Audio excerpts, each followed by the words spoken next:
Hi, welcome to Coaching as Activism. I'm Andréa, if we haven't met yet. And I'm Cameron. Yeah, and welcome. We're so excited to have you and to get started and everything. We wanted to put together a short video to only be a little over maybe 20 minutes to give you some things to think about before we start on our first call on the 10th or the 12th, depending on if you're a Monday or a Wednesday person. And so what we're going to talk about, just so that you know, we're going to talk about activism and what we're coming into this program with, me and Cameron, and how we're envisioning or thinking about understanding activism. We're also going to talk about community agreements and give you a little prompt to think about that. What kind of space you want to take part in and create together. We're also going to talk about self-care and collective care and how important that is for our sustainability and integration of everything that we're going to talk about. We're going to give you some guidance in terms of how you're going to receive resources, the homework that you have before each call and everything. And then we're also going to talk about some next steps before our first call. So let's talk about activism. Yes. Thank you so much, everyone, first of all, for joining. We are both really excited to have you.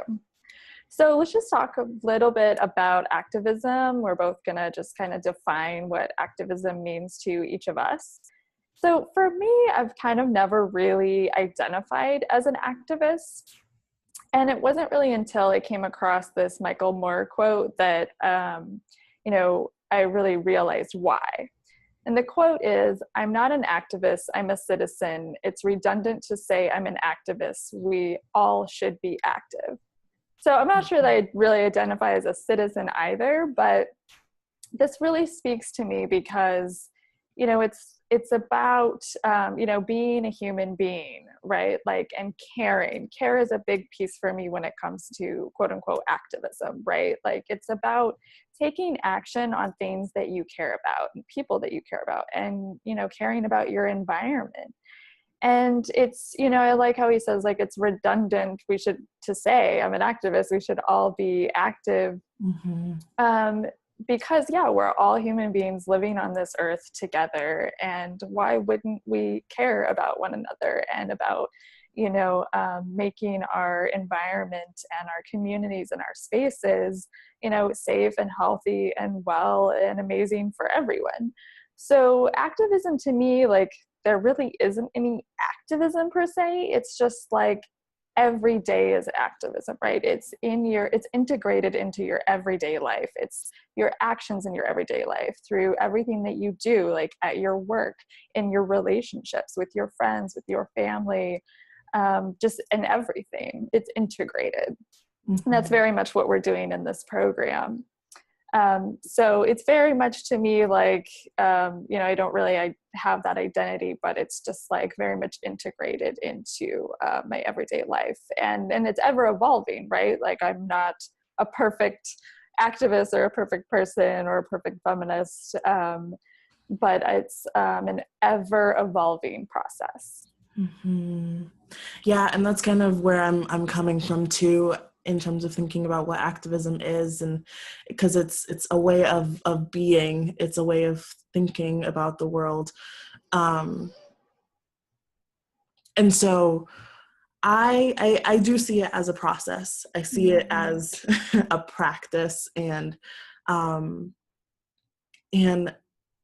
has definitely evolved for me, because I think a few years ago I definitely thought of activism as organizing or marching or rallying or doing direct actions, and those are all really vital pieces of activism. But I also have expanded a lot in terms of what I see as activism. I see parenting as activism. I see art as activism. Mm-hmm. I see healing and growth as activism. I think as long as we're engaging with life with this intention of creating a different experience, a better experience for us human beings, that is activism. Yeah, Yeah. exactly. Mhm. Yeah, and you brought up a great point, Andrea, about how activism isn't just marching and organizing, but it really is finding your strengths and your gifts. And when you know what your strengths and your gifts are, that's your activism. Like, Mhm. because you're using your strengths and your gifts, for social change, for social justice. Like, that's where your activism lies. Mhm. So we have a little writing thinking prompt for you to do. Well, one second. I want to Yeah, add one more thing that just go popped ahead. up. Is I realized that like I didn't quite identify when I was younger with activism, because I saw it as organizing, and I've always known, I've forgotten sometimes that organizing is not my gift. It's not, and I Mm-hmm. felt like I had to be able to organize people, bring people together, go and march, be out on the streets, be on the front lines, in order to be an activist. And then I realized that that's not the case, and that I actually took on the label of activism of activist, so that I could kind of own it for myself. And so I've been through this like process too of like what activism means to me, because now I don't like go out into the world and be like, I'm an activist, because it doesn't really mean as much to me, but it did for a second, as I was like starting to own more of how I wanted and needed and what gifts I had to offer, you know. Yes, that's a great point. That is similar to me. I have realized that my gifts and strengths are also not marching and protesting, though I think that is very much needed. And I do it sometimes, occasionally. But I'm sure a lot of people could relate to this, but I am very introverted and I am a highly sensitive person. And I do pick up on people's energies really easily. So being in large crowds like that are very draining for me. And Mm-hmm. so, I mean, I think a big thing of activism is, the self-care piece, right? Is to do something that's not draining for us, because then we're going to burn out. Mm-hmm. And it's really like to tap into your strengths and your gifts that are going to energize you, that are going to fuel you and fuel your passion. That's really, what it's all about. And so, like we're talking, we've realized like, okay, where our strengths are and where our strengths aren't. And it doesn't mean that you can't dabble sometimes in the different areas, but just kind of knowing and owning, where your passions are and where you feel the most energized. Mm-hmm. Yeah, and that it's okay to not have the inclination to go be in the streets. That's totally fine. Yes, Yeah. exactly. Mm-hmm. And it's a privilege, right, to be out Mm-hmm. in the streets too, for many different levels. Mm-hmm. Yeah. And so we have this prompt that Cameron's going to share with you.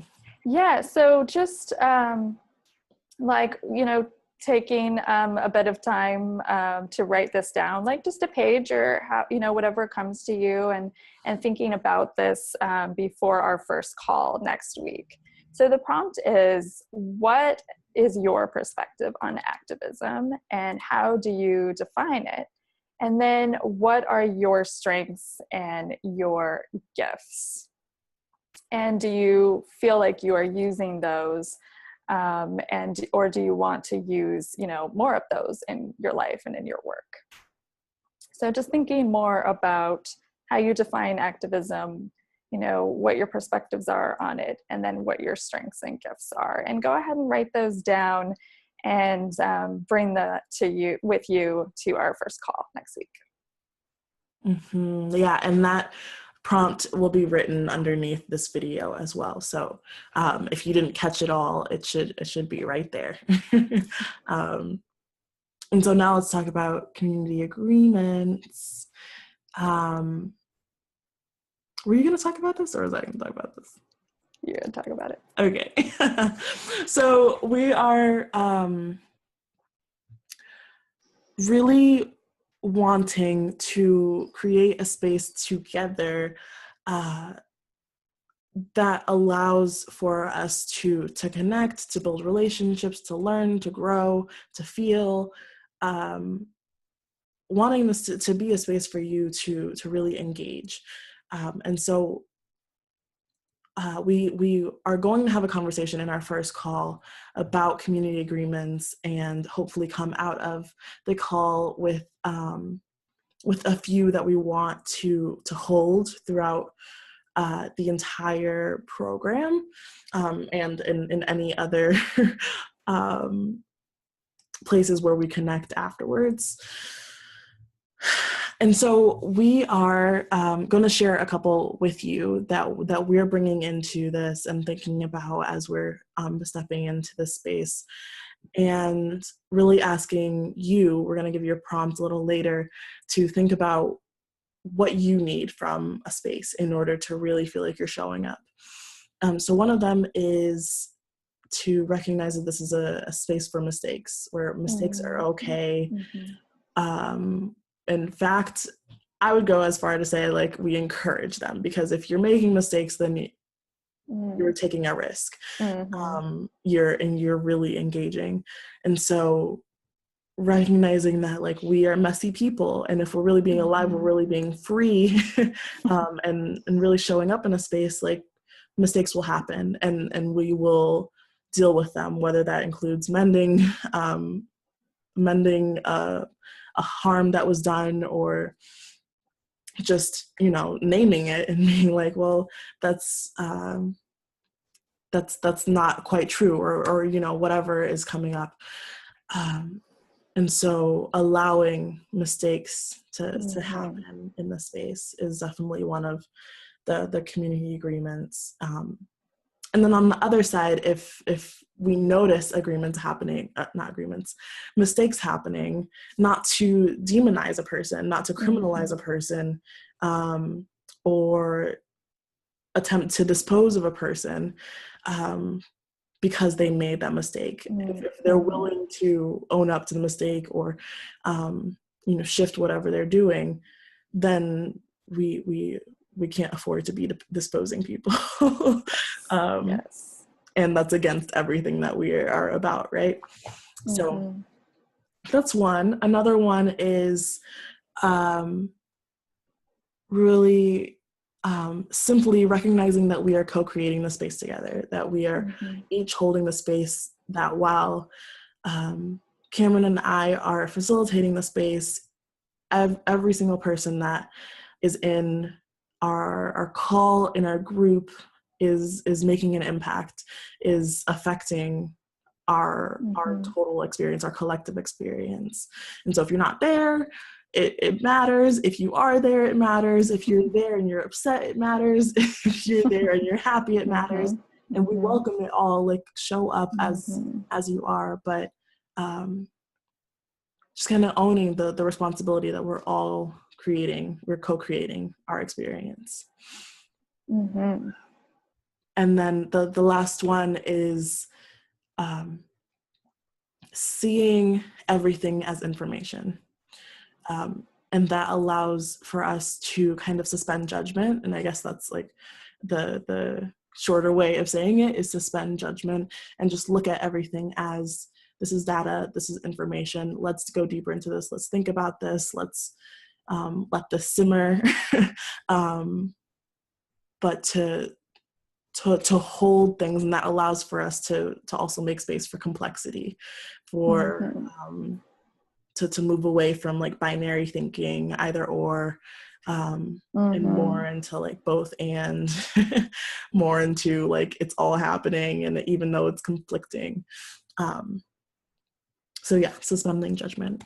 And a little bit towards the end, we are going to give you a prompt to think a little bit more about what you want to bring into the space as a agreement, as a guideline for us to engage and be with each other. Yes. Beautiful. So now I want to talk a little bit about self-care. So self-care is very much, a part of this program. And, we see self-care as very integrated into everything we do. It's not just these isolated incidents of like bubble baths and massages, which those things are important, but it's like caring for yourself in each and every moment. And part of that too is like collective self-care, right? And asking for care from other people. And so we have, self-care and we have collective care. And, as we're doing this work, a lot of things can come up, like a lot of emotions or memories or shame, guilt, stuff that is hard to be with. So we want to, ask you to really, when those things come up, to, care for yourself by being with those things and by moving through them rather than withdrawing. So if you find yourself withdrawing,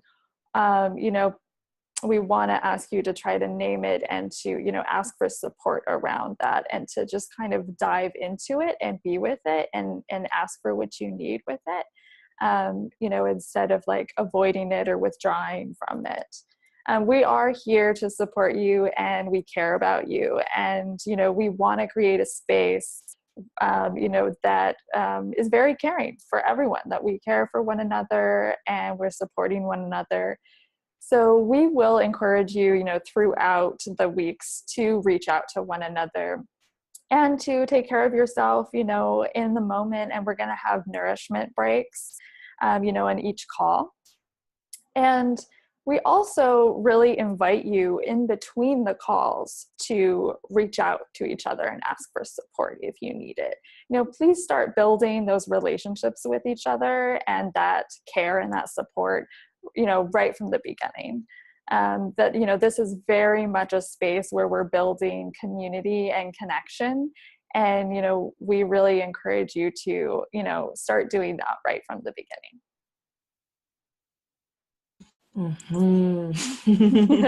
Yeah, community is a huge part of our liberation and our healing and our growth and everything. So, and that's been one of the most important parts of this program is, we don't have to do this alone. And we don't have to unlearn things alone. We don't have to dismantle things alone. In fact, we can't. Like, this is stuff that we cannot do in a silo, in isolation.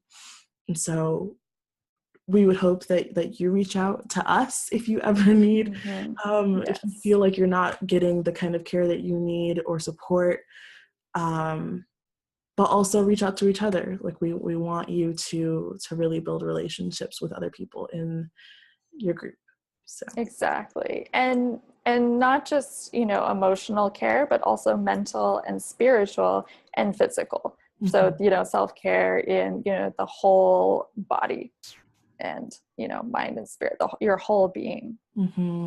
Yeah. And we also have you all are really cool people. Yes. And we know that you have your own resources for how you care for yourself, how you heal, how you, deal with emotions or anything else that comes up. And so we really want to tap into that because y'all have a lot. Yeah. Exactly. And so 2 more things, talk about the resources. So every single week you will have homework that we encourage and kind of expect you to engage with before our call, because that will help us have a more fruitful conversation. And so on the website that you're on right now, the link that you are on watching this video, every week there will be a list of maybe 7 to 8 links, PDFs, chapters from books. Maybe it's going to be an audio or a video on YouTube. They're resources that Cameron and I have both gotten a lot from. Some of them are free, some of them are videos of us, some of them are videos from guest teachers. or audio from guest teachers. And so we ask that you choose to engage with at least 3 each week before our first call, and they can be whichever 3 you gravitate towards. And so before our first call, there's a list below this video that you can choose from, and hopefully those articles, and I'm pretty sure they're all articles, will inform this prompt that we have for you. Yeah. Yes. So the first prompt, the second prompt, because the first prompt was about activism and how you define it. But we have another prompt that we want you to think about, and if you want to write, some notes down, it is, what kind of space do you want to co-create with us? And what are some community agreements you think we could implement to help create that? So I'm just going to repeat that one more time. What kind of space do you want to co-create with us? And what are some community agreements you think we could implement to help create that?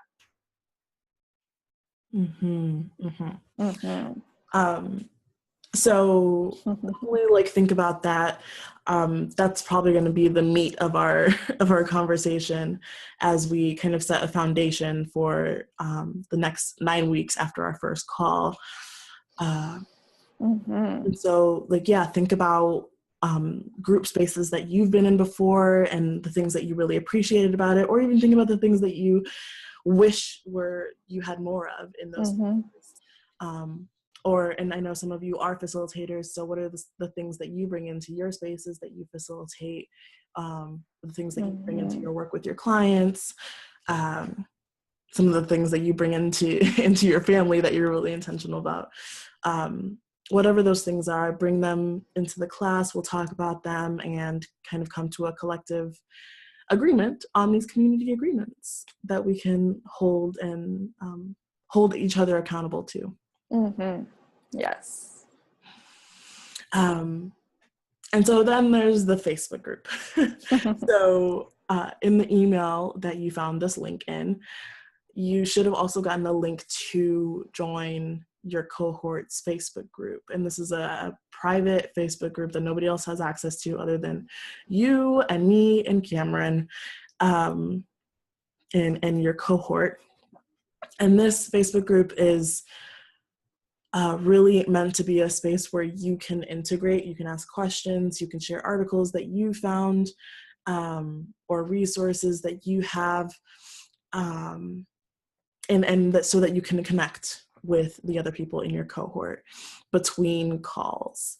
And so one of the things that we want you to do as well before our first call is to just go into that group and introduce yourself, to share a little bit about who you are and what you do and why you're in this program, so that we can dive right in when we get on our call, where we can really get to know each other and talk about activism, talk about community agreements, talk about our intentions for the next few weeks together. So there will be a prompt in the Facebook group that you can read to. It'll basically say what I just said, but just so that you don't have to come back to this video when you go do that.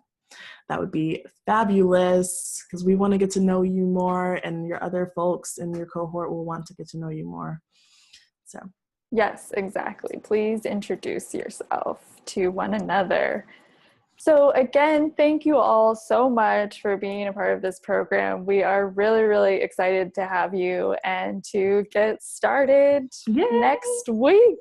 We will see you very soon. Yeah. Thank you.